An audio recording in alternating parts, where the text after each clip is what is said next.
दूध कसैलाई तातो मन पर्छ, कसैलाई चिसो, होइन त? तर के हामीले कहिल्यै सोचेका छौं यो सानो रोजाइले हाम्रो स्वास्थ्यमा कति ठूलो असर पार्न सक्छ?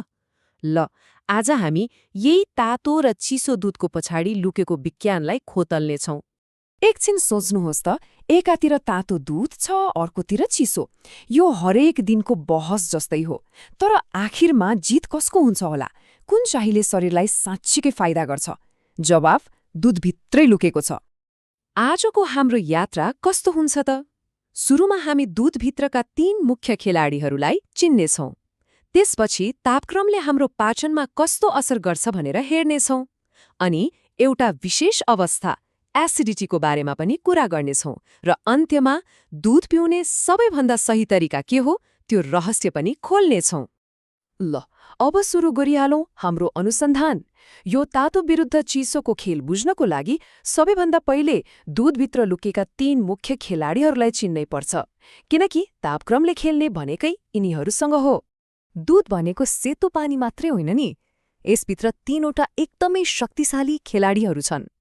आउनुहोस्, एक एक गरेर उनीहरूसँग परिचय गरौँ, किनभने तातो र चिसोको सारा खेल यिनीहरूमा नै निर्भर छ। हाम्रो पहिलो खेलाडी हो केसिन। यो दूधको मुख्य प्रोटिन हो र यो अलि हेभी खालको हुन्छ। यसको मतलब हाम्रो शरीरले यसलाई पचाउन अलि बढी समय र मेहनत लगाउनुपर्छ। दूधमा हुने प्रोटिनको 80% हिस्सा, सोच्नुस् त कति धेरै। अनि एउटा रमाइलो कुरा थाहा छ? दूधको सेतो रङको कारण पनि यही केसिन नै हो। याद गर्नुभएको छ होला, पनिर बनाउँदा केसिन जमेर पनिर बन्छ, अनि दूधको सेतो रङ पनि त्यही पनिरमा जान्छ। अब भेटौँ हाम्रो दोस्रो खेलाडीलाई, ट्रिप्टोफ्यान। यो नाम चाहिँ याद राख्नुहोला है, किनकि यसको सिधा सम्बन्ध हाम्रो रातको मिठो निन्द्रासँग छ। त्यसो भए यो ट्रिप्टोफ्यानले निद्रा कसरी लगाउँछ त? यो एउटा एकदमै रमाइलो प्रक्रिया हो। जब हामी दूध पिउँछौं, हाम्रो शरीरले ट्रिप्टोफ्यानलाई सेरोटोनिनमा बदल्छ, जसलाई खुशी हर्मोन पनि भनिन्छ। अनि यही सेरोटोनिनले निद्राको मुख्य हर्मोन मेलाटोनिनलाई जगाउँछ र त्यसपछि हामीलाई मस्त निद्रा लाग्न थाल्छ। र अब हाम्रो तेस्रो र निकै महत्त्वपूर्ण खेलाडी स्याचुरेटेड फ्याट। सुन्दा अलि जटिल लाग्यो होला, तर चिन्ता नलिनुहोस्। यसलाई बुझ्नको लागि एउटा एकदमै सरल घरेलु उदाहरण हेरौँ न। एकछिन भान्सा सम्झिनुहोस् त। खाने तेल जाडोमा पनि तरल नै रहन्छ, तर घिउ कोठाको तापक्रममै बाक्लो भएर जम्छ।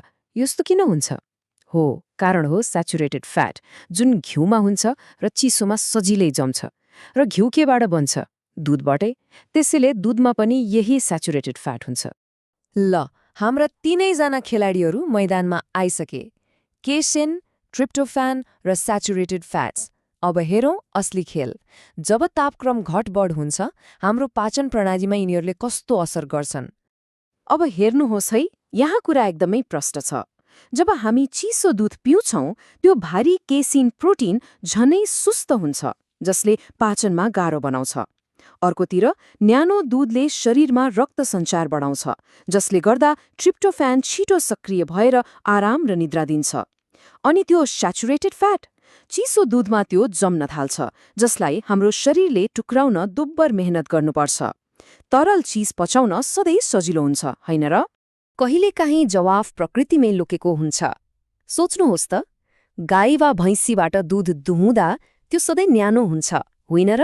सायद यो प्रकृतिको सङ्केत हो कि हाम्रो शरीरको लागि पनि न्यानो दूध नै उत्तम छ। तर एकछिन, के यसको मतलब चिसो दूध सधैँ खराब हो त? त्यस्तो पनि होइन। एउटा विशेष अवस्था छ जहाँ चिसो दूध वरदान साबित हुन सक्छ, र त्यो हो एसिडिटी। जब पेटमा एसिडिटीले आगो बाल्छ नि, चिसो दूधले पानीको काम गर्छ। यसले पेटको भित्तामा एउटा चिसो, शान्त तह बनाइदिन्छ, जसले जलनबाट तुरन्तै राहत दिन्छ। तर एउटा कुरा याद राख्नुहोला, यो राहत केही समयको लागि मात्र हो, यो स्थायी उपचार भने होइन। यदि एसिडिटीको लागि चिसो दूध पिउँदै हुनुहुन्छ भने यी 3 नियम सधैँ याद राख्नुहोस्। पहिलो, दूध बरफ जस्तो चिसो हुनु हुँदैन। दोस्रो, मात्रा थोरै, लगभग आधा ग्लास मात्रै। र तेस्रो, सबैभन्दा महत्त्वपूर्ण, यो तत्काल राहत हो, स्थायी उपचार होइन। ल, हामीले धेरै कुरा जान्यौं।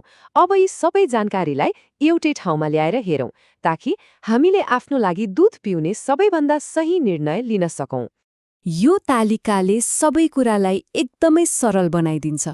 सुत्नुअघि राम्रो निद्राको लागि न्यानो दूध, एसिडिटीले सताउँदा तत्काल राहतको लागि अलि चिसो दूध, र सामान्य अवस्थामा पाचनलाई सहज बनाउन न्यानो वा कोठाको तापक्रमको दूध नै सबैभन्दा राम्रो विकल्प हो। र अन्त्यमा एउटा प्रश्न छोडेर जाँदैछु।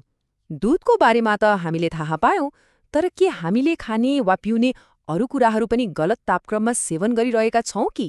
यसबारेमा सोच्नुहोला है।